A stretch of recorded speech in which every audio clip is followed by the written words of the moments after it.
Here's Brody Brazil. Sweet Lou Trivino.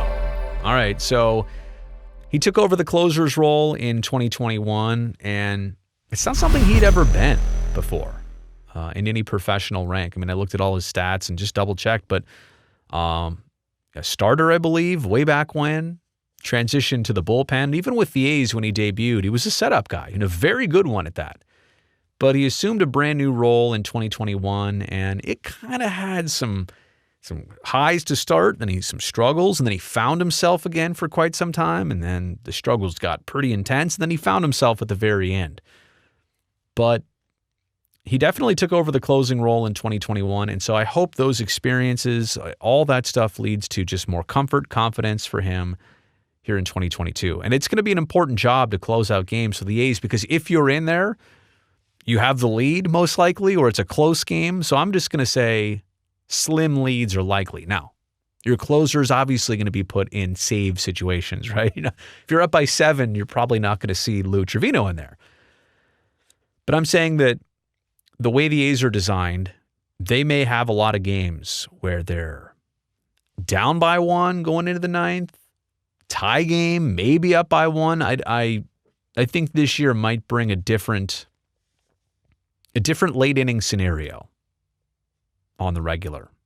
And so I think the importance of a closer for the A's this year, yeah, it's paramount. So slim leads are likely. Now there's also Lou's, I mentioned roller coaster season. You could kind of break it down though, pre and post All-Star. And I'll have those numbers in just a second. But I'm saying here added importance of Trivino. And a couple pitches, by the way. I've got something for you here in just a second. You're really going to like this. But to have a closer also, I mean, I understand here. The A's are short a few things. Their Platinum Glover, their Gold Glover, their manager, their opening day starter. But we've talked about Elvis Andrus, shortstop. We've talked about Sean Murphy. There's your catcher. Here's your closer from last year. And also, I should mention that last year, when the whole season started, Trevor Rosenthal was supposed to be the A's closer. And so Lou was doing the old setup man thing, kind of thrust in that position. I'm not saying he wasn't ready for it, but I'm just saying that was something unexpected. So this year is more expected. This is a year where he can see it coming. He knows what's happening.